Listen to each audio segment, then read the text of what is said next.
Hey guys, it's Ruby. We are back at the turtle pond. I know it's been a while. I wanted to give you the update and about an upcoming new project. So the first major change, as you can see, is there's this wooden structure that's covering the pond. I wasn't here when it was built, so I couldn't give you a before or a during, but essentially it's just a simple wooden frame with these 4 removable panels on top, and that you can see is one of the panels. And the reason for that is we had some raccoon problems. They actually killed one of the turtles. So that's why this structure is up here. Another thing you can see is that we have huge grass growth on the edge of the pond.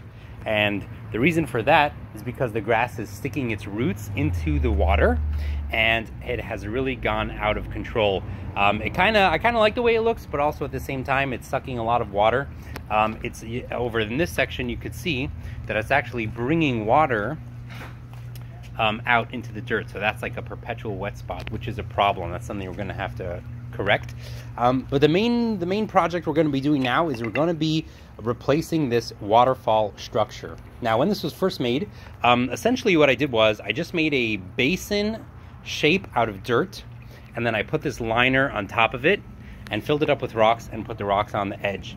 And so we have this pipe coming in. There's the filter, the blue filters are back there, and there's a pipe running under those tiles.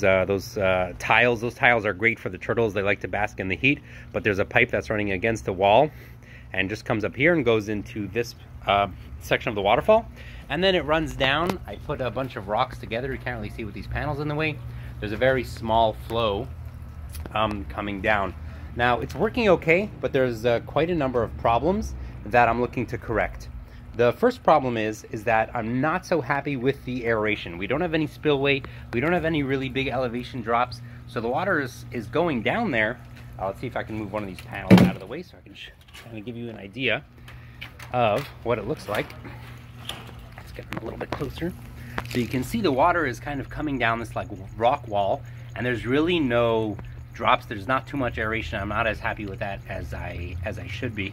I'm not as happy with the aeration as much as I think there should be. So what I'm going to do is, that's the first problem we have to correct. The second problem we have to correct is that this structure of the pond, since it's only made out of dirt and it gets wet underneath, it's starting to deform. And as you can see on this side, it's very dry, and on that side it's a lot wetter, and actually sometimes the water goes over the edge of the pond, and that's another problem. So that's another thing we have to correct. Another problem we have here is you can see this like mat, this huge grass that came in here, and there's just, this pond is full of roots, and these roots are grass roots. Now that's not inherently a problem because it's taking nutrients out of the water, but grass is not really my ideal thing for what I want over here. So I actually took out a lot of the rocks already and took out a lot of these roots, and you can see they're just really all over the place. This is all roots from this grass. The other major problem here is that the turtles could climb into this basin, and because they could climb into this basin, it never had the opportunity to have other types of plants. So the only plants we have in this pond are right now duckweed and water lettuce. Sometimes we get hyacinth in there too if we can source it locally, but right now it's just water lettuce and duckweed, which is doing great because the turtles can't really break it. But if you want to do any kind of fancier plants, it's not going to last. The turtles bite through everything. I tried parrot's feather in there once upon a time. Turtles destroyed it. I tried watercress in there once upon a time. It was doing well till the turtles got a hold of it. So that's one of the challenges. And another challenge is that I had originally filled this full of rocks, because that's kind of like the common YouTube logic that when you have a pond, you put rocks at the bottom. And maybe it looks natural, maybe it looks nice, but it causes a lot of issues where over time, these rocks just become a source where organic material can just go underneath and just go there to rot and die, and it just makes it anaerobic, and it doesn't actually, you know, people say like, oh, you have to have rocks for bacteria. I'm not convinced. There's plenty of bacteria in the pond. We have filters. I'm not a fan of a rock bottom pond. And so I want to take all the rocks out of here.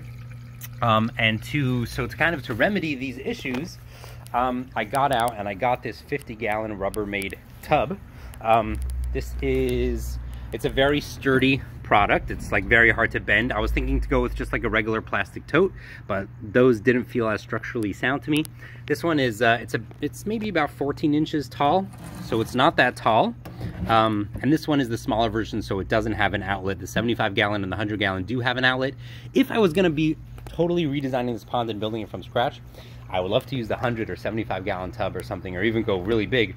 But the reason why I'm going to be using this 50 gallon, what I'm going to be doing with it is placing it where this pond section is, where this waterfall section is. Hopefully I can slip it under that pipe. I won't have to do anything to change the inlet.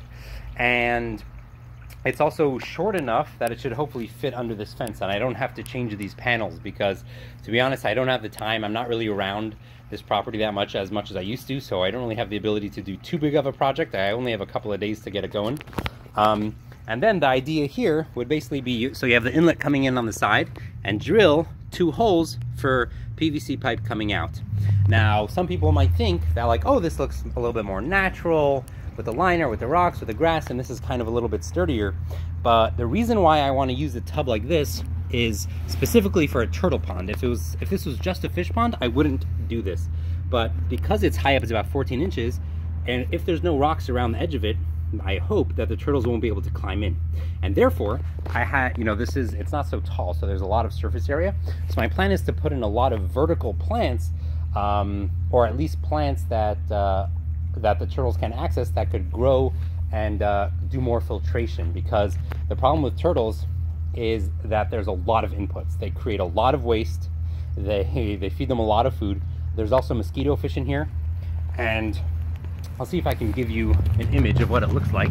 I don't know how well we're gonna be able to see this, but there are hundreds of mosquito fish. I started with 10 once upon a time, and now there are like hundreds and hundreds of mosquito fish. I don't think I'm really getting a good angle so that you could see, but take my word on it, there's the turtle sticking out. But there are so many mosquito fish in here. So we have all these inputs, we have all this decaying plant matter, and it's causing some algae growth. So I'm hoping that with more plants, we'll be able to stymie that algae growth. So the idea is, yeah, so 2 outputs coming in here and going back into the pond. So it's going to cause more aeration, because there's going to be like a 12-inch drop, hopefully. And so that's going to oxygenate the pond a little bit better. It's going to allow us, because it's structurally solid, we're not going to have issues with water spilling out the sides. I think the grass is going to have a harder time finding its way in there, and we could choose some nicer aquatic plants to put in here. Yeah, and that's also another thing, which is about the aesthetics of it. I think one thing that's more important to me at this point is maintenance. So with this kind of a pond that it's so structured and so solid, I'm hoping that it'll just be easier to maintain. With this waterfall, if we don't declog it from roots, and if we don't take out the things, we can't have water spilling off the sides and going under the house. So if I had like a lot of time, maybe I could just make it a little bit nicer. But this I feel like is a quick solution. It's going to be nice, going to be easily maintained, more aeration, more nicer plants protected from the turtles, and then can get rid of all the rocks. So step 1, take out all the rocks. Step 2, take out all the rocks off the side. Remove some of the grass, flatten this whole area out, try and make it level. We're gonna have to maybe dig up some of the dirt that's underneath here. So yeah, it's gonna be an interesting project. Hopefully we'll be able to do it quick, and I will keep you posted. Thanks for tuning in, and yeah, we'll check you later.